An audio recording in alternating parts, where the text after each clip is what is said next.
بسم اللہ الرحمن الرحیم۔ شب نیم شعبان یعنی شب برات، وہ رات جس میں امام جعفر صادق علیہ السلام فرماتے ہیں کہ اللہ کسی سائل کو خالی نہیں پلٹاتا مگر یہ کہ وہ معصیت یا گناہ کا سوال کرے۔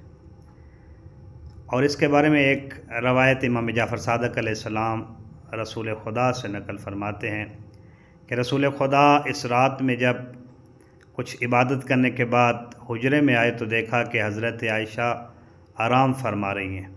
تو رسول خدا نے فرمایا یہ عجیب بات ہے کہ اتنی عظیم رات ہے کہ آپ اس میں آرام فرما رہی ہیں۔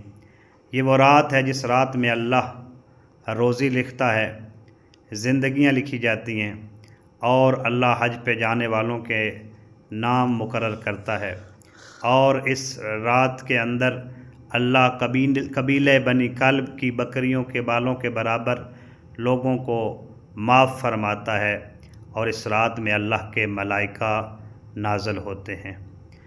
ہمیں بھی چاہیے کہ اس رات سے استفادہ کریں، دعائے مغفرت کریں اور اپنے مرحومین کو دعاؤں میں یاد رکھیں۔ اللہم صلی علی محمد و آل محمد وعجل فرجہم۔